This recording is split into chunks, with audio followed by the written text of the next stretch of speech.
distract you or keep your heart distant from Allah, get rid of it.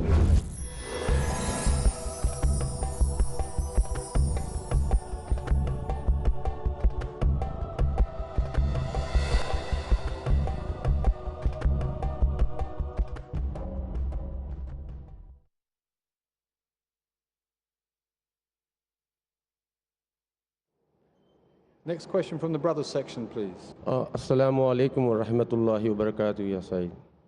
My name is Faiz Jilani, and I'm brother of Riaz Jilani of Rotana. And my question to you is, sir, what are the steps a Muslim needs to adopt to strengthen his iman, and which surah contains the most number of du'as? Jazakallah. What will strengthen one's iman? We need to adopt. May Allah strengthen my iman and your iman too. Ameen. You see, my dear brothers and sisters, the belief of Ahl Sunnah, the iman, there are three elements. I want you to remember the formula. Who recalls the formula of iman? Iman equal? You forgot? UAC. Utterance, action, conviction. You forgot that? Remember, UAC, this is the formula of iman.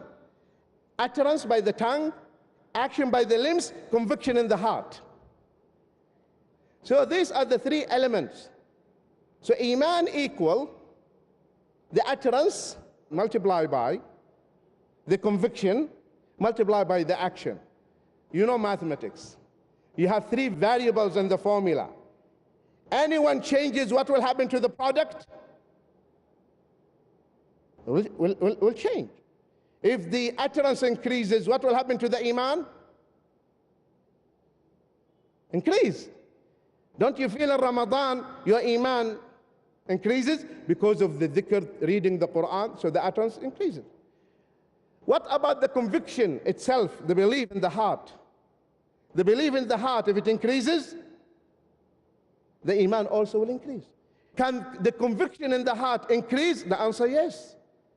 The more you know about your deen and you study Islam in great depth, the iman will increase. The third element, which is the actions of the limbs, salah, siyam, zakah, hajj, nafil prayers. So the more actions you do, the iman will be stronger. So always pay attention to the three variables of the iman. And what weakens the iman? The haram. You see, Allah has given us, my dear brothers and sisters, 5 senses. Don't watch the haram. Don't listen to the haram. Don't taste the haram. Don't eat the haram. Don't touch the haram. If you want to maintain your iman. But to sit in front of the television and moving from one station to another, do you think your iman will increase? No way. So stop the haram if you want your iman to increase. The belief of Ahl Sunnah, إيماننا يزيد بالطاعات ونقصه يكون بالزلات. إيماننا يزيد بالطاعات ونقصه يكون بالزلات. The iman increases when you do righteous deeds and decreases when you commit sins. And everyone feels it, true or not? The moment you commit something haram, you feel your iman is dropping. The dhikr increases the iman.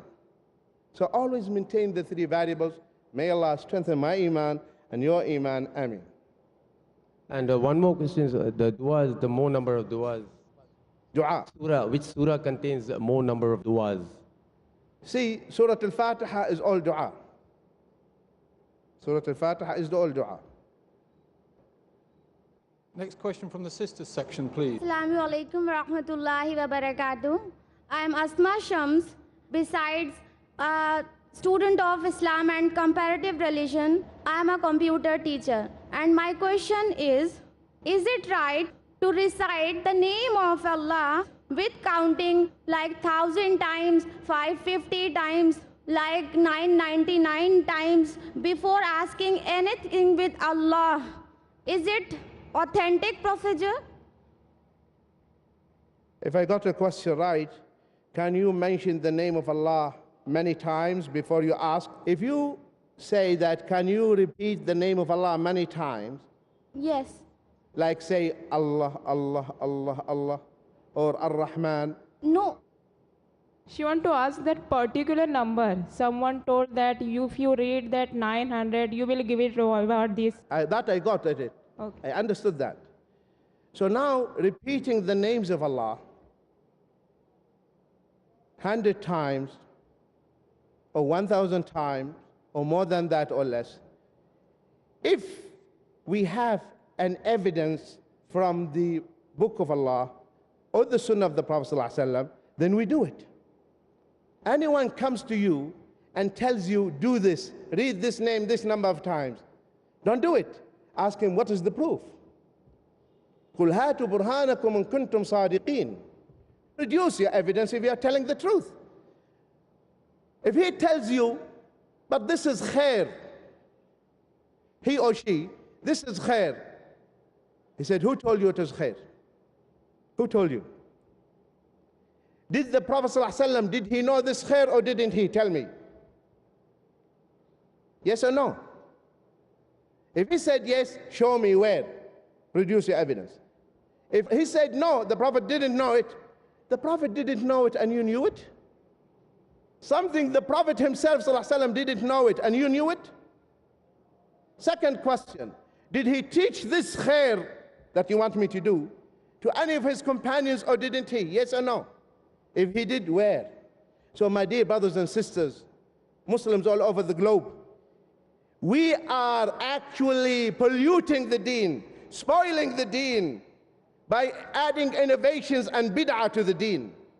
For the sake of Allah, please, please maintain the deen in its pristine form as it came to the Prophet ﷺ 1400 years ago. Just follow the deen. Don't invent, don't innovate, don't add anything.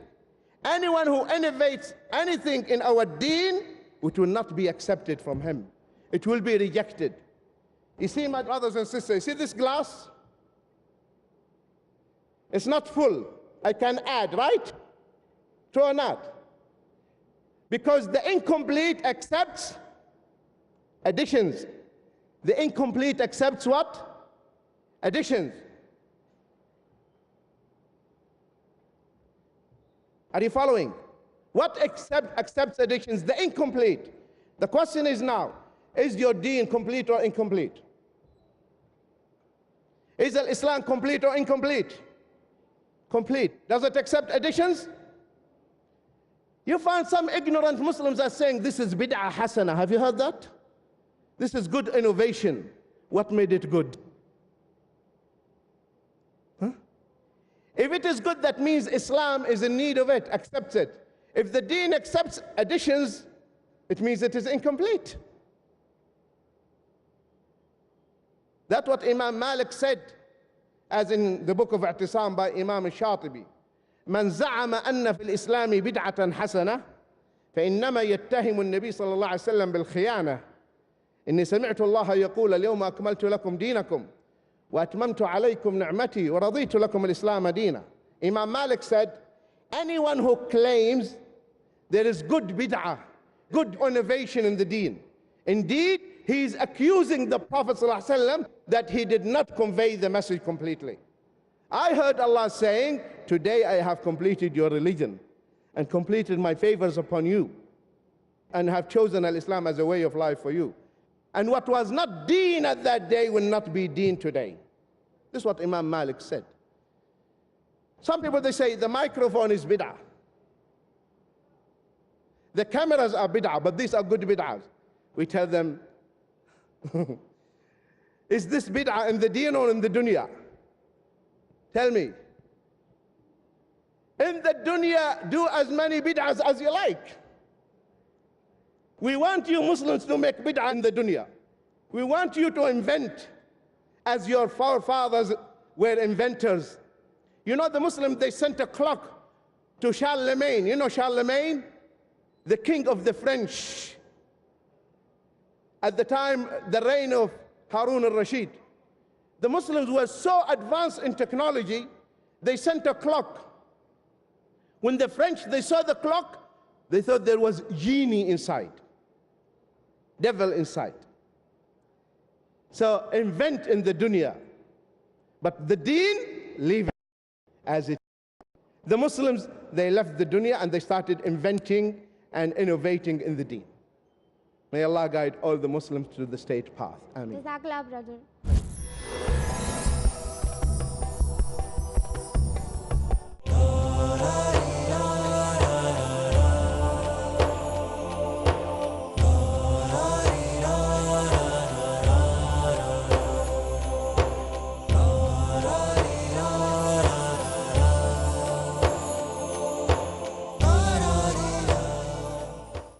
Who was the first prophet?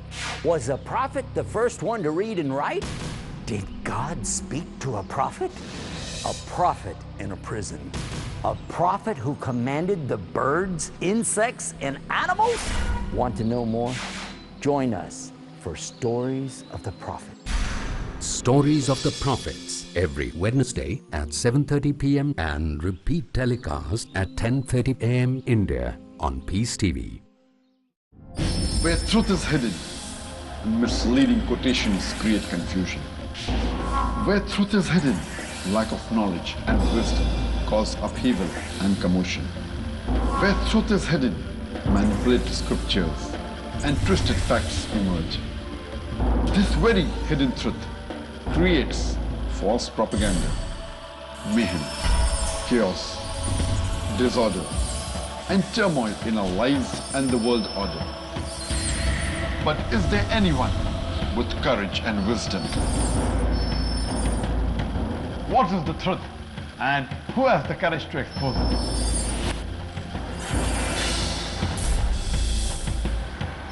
Because it's your right to know the truth. Watch truth prevail and lies perish in Truth Exposed by Dr. Zakir Naik. Every Sunday to Friday at 9 p.m. and repeat telecast at 7:30 a.m. India on Peace TV.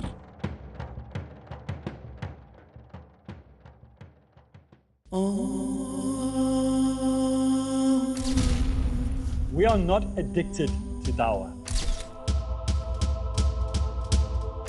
Addiction implies a short-term fix.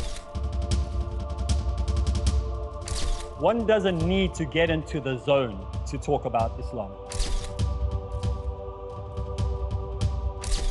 You do dawah because it is a natural result of your commitment to Allah. If you don't talk, people are going to walk.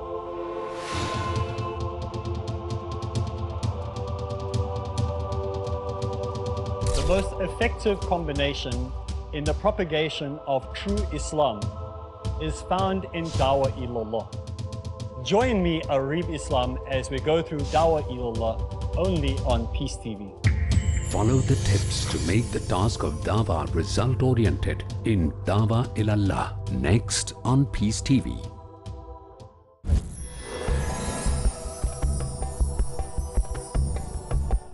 Next question. Assalamualaikum. My name is Mujib Pasha. I am from Karnataka. My question is that we cannot see Allah.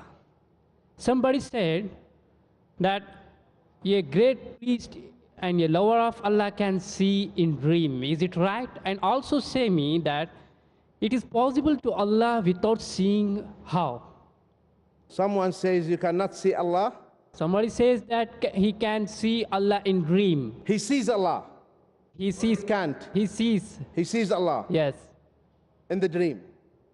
The Prophet ﷺ says, اعلموا أنكم لن تروا ربكم حتى تموتوا.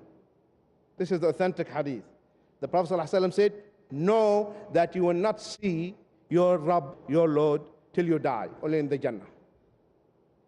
Full stop, period. Anyone who claims that he sees Allah, he is hallucinating.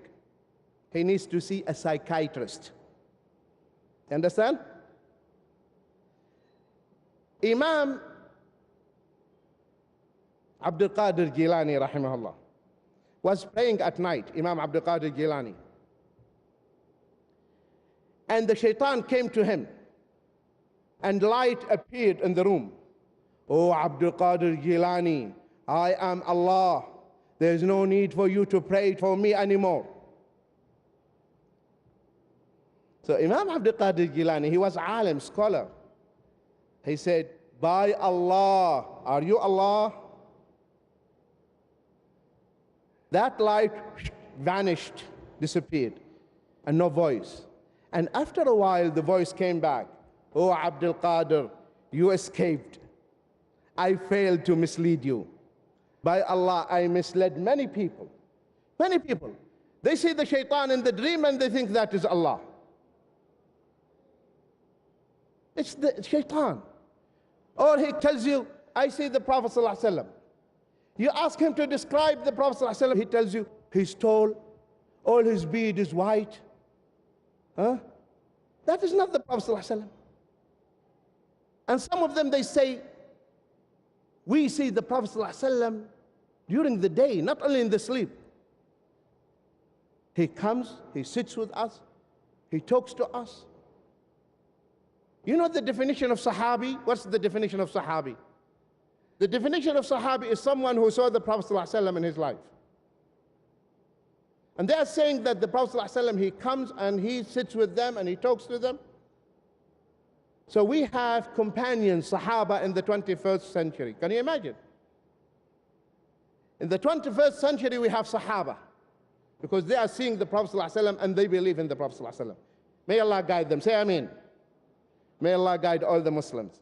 So my dear brothers and sisters, stick to the Kitab and Sunnah if you really want to enter the Jannah in the company of your Prophet Muhammad sallallahu alaihi wasallam. Next question from the sisters, please. Assalamu alaikum, Sheikh. My name is Khadija, and I work as an admin executive in Islamic International School. My question, Sheikh, is, do you think the law of love that you mentioned, which was loving what your beloved loves and hate that which they hate, can be applied to Allah subhanahu wa ta'ala? If this law is applied to humans we love, it may perhaps take us on the wrong path. I got it. Of course, it has to be understood in the proper context. In the proper context. That means in Islam, you don't obey someone absolute obedience. لا طاعة لمخلوق في معصية الخالق. There's no absolute obedience for anyone. If that obedience involves anything haram, you don't obey. If the husband asks his wife to do something haram, she should not obey him. You know what? There is an authentic hadith that the Prophet ﷺ, he sent one of the Sahaba, and this companion Sahabi, he had sense of humor. He had sense of humor. And he was the Amir. So he set a fire. He kindled the fire, and he said to the Sahaba, I am the Amir, right? They said, yes. He said, you should obey me. They said, yes. He said, go and enter the fire. I'm the Amir. Some of them got up, and then they said, wait a minute. We became Muslims to run away from the fire, to save our life from the fire. We should not enter the fire. So they didn't listen to him. You know what the Prophet ﷺ said? لو دخلوها ما خرجوا منها. Had they obeyed him, they would never come out of it. They would remain in it forever. There is no absolute obedience for a human being.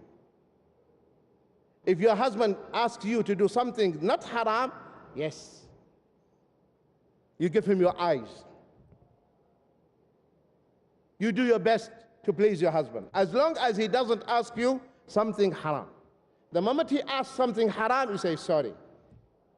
Yes, I love you, but I love Allah more than you. You apply the law again. You understand? Yes. Okay. Next question from the brothers section, please. It is a question behalf of my student. He hesitated to come before a mic, so I am asking a question behalf of him. My question is that in your starting speak, you told about a mother and her contributions Okay, this is no problem, but what is in the case of a surrogate mother? Surrogate mother is a person, she is a renting lady, she giving birth to the other child by taking amount by parents. Now, what is the case in the case of a surrogate mother? How Islam reacting to this one, this culture? And what is about the future problems arising? And how the child which is born to the renting mother react? And what is the consequences they are facing? If the any lady giving birth to the other's parents, 10 childs, what is the problems arising in marriage consequences? Surrogacy, you see, listen, surrogacy or surrogate mother is haram in Islam. Totally haram. Hiring the womb, it is just renting the womb. They take the egg of the woman, the biological mother, and the sperm of the father, fertilize it, and they put it in the womb of another woman. They just hired that womb. This is totally haram in Islam. Has no room. Islam doesn't accept this. Because now we'll have a problem. There is biological mother, and now a mother who gave birth to the child. So in Islam, we have to stick to the principles and the laws of the Creator. If Allah made you, for instance, barren, you have to be content with that. Allah made you barren not to have a child, you have to say Alhamdulillah. You know now in the West they have banks for the sperm, for the seminal fluid. So anyone can go to the bank, any woman, and say, I want to have a child. What are your specifications? What are the specs? Huh? What kind of child do you want? Blue eyes? Black? What kind of child? Because they know the data of every donor. This is zina, but using the high tech. This is the zina in our time. This is totally prohibited in Islam. To take the sperm of another man to a woman. Even the Muslim scholars, they discussed, can a woman keep the sperm of her own husband? Are you following? And use it after his death. The sperm of her own husband. They said no. Why? Because this is going to open the door for evil. A woman after her husband's death, she's pregnant. Who is it? Where's the father? No, I have in stock. I have in stock. You see? It will open the door for evil. But some of the ulama, they gave the fatwa for the brothers in Palestine. Are you following? Some of the brothers in Palestine in the prisons, they said, some of the ulama, you can send your sperm for your wife, providing that this is going to be done under strict supervision. So while you are in the prison, you are having children. Are you following? Some of the ulama, they said that. But apart from that, it is totally prohibited to use a semen of another man to another woman. Is this clear to you? So the whole thing is haram in Islam. Next question, please. I'm afraid, sorry, Sheikh, we've run out of time.